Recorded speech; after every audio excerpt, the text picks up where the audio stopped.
My full name is Linda Joy Grimm. I think my mother just liked the name Linda, but I do know my middle name, Joy. I was named after my aunt, whose first name is Joy, so I know where my middle name came from. I'm just not real sure about my first name. Yes, I did. I'm not sure I want to share this, but when I was young, I had a brother that was 2 years older than I was, and he could not say Linda, and he called me Dee Dee. And so probably the first 16 years of my life, the nickname Dee Dee kind of stuck, and that's what I was called in and amongst my family. In Allentown, Pennsylvania, on May 24th, 1960.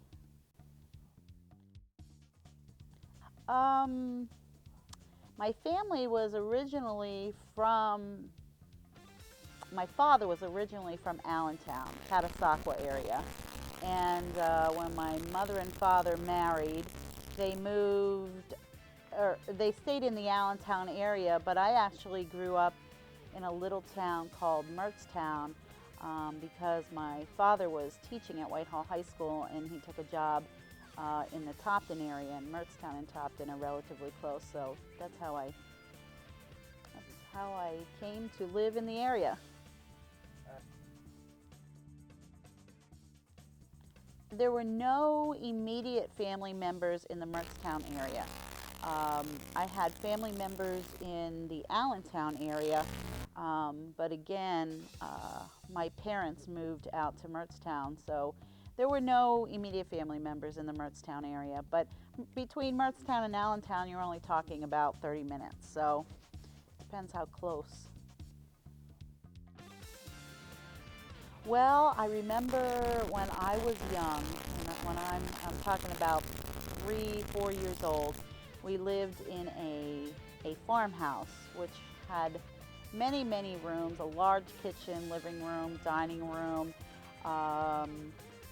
and we lived near, we were very close to some train tracks. But the house was quite big, stone farmhouse. And then when I was about 5, my parents had a home built, and then we lived in a ranch. Well, in the ranch house, we had a kitchen, a dining room, a living room, 3 bedrooms, and 1 bath. So we did have a full basement, but it wasn't finished. Yes, we did have electricity. I remember the only time I can remember without electricity, we used to have winters that were really snow-filled. I mean, I remember blizzards and drifts, and sometimes we would be out of electric for a few days, but ever since I was born, we had electricity. Well, we had a dog, and one of the we had a couple dogs over the time I lived at home. One of them's name was Pretzel, and it was because my brother read a book about a dog who turned himself into a pretzel, and we got this dog, and he wanted to name the dog Pretzel. So one dog we had was Pretzel. We had a couple cats, and the one I remember the most, her name was Slippers. She had 4 little white feet, and I used to dress her up in dog clothes and push her around in my baby stroller. And she was my favorite cat. And then we had, after Pretzel died, we got another dog, and we didn't know what to name that one, so we named that dog Poochie. And that dog was a mix between a beagle and something else, but I can't remember what the other mix was. And the other pets I had was, I always had hamsters, but for some reason they would get out of their cage, and one time I had this hamster, it got out, we couldn't find it anywhere. It went down in the basement, and it was gone for about a week, we couldn't find it. So we were putting food out, and we realized the food in the basement was disappearing, so we figured it was down there.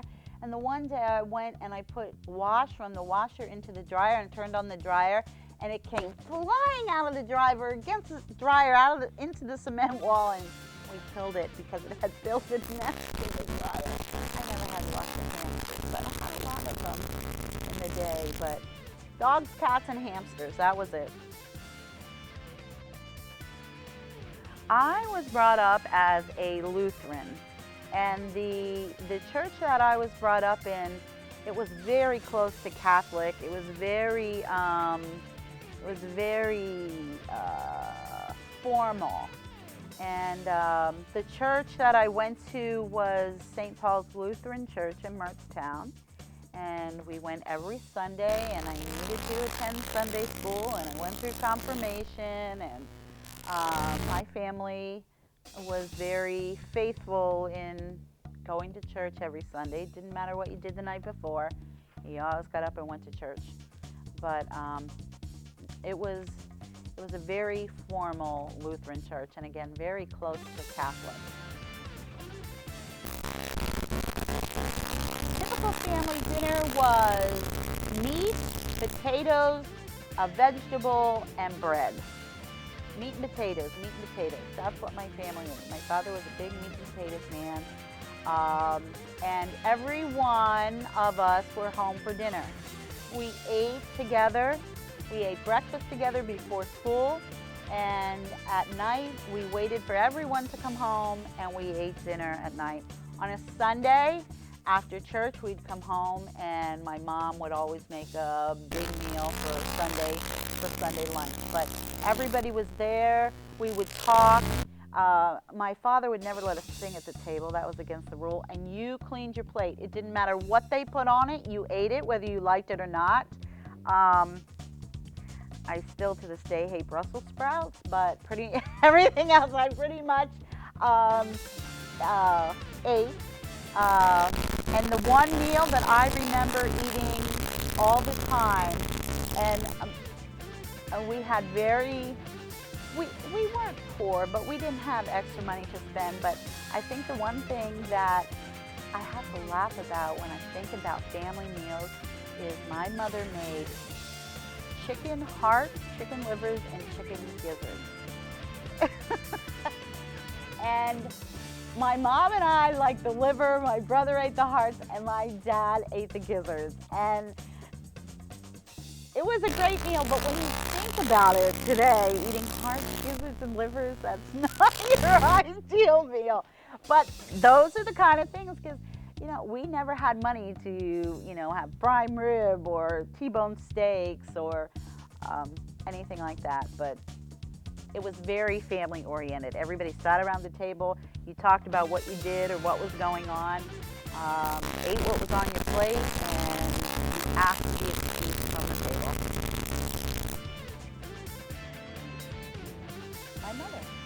My mother did the cooking. My father would sit and watch the TV and read the newspaper until dinner was ready. She did the cooking. As I got a little bit older, I would help, but there was no doubt. Mom did the cooking.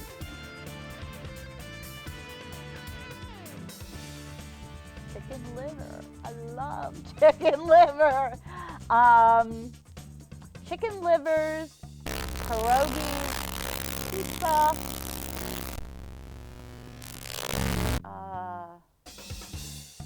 spaghetti. I hated pig's stomach. We had that too on occasion. But I would have to say chicken liver was my favorite.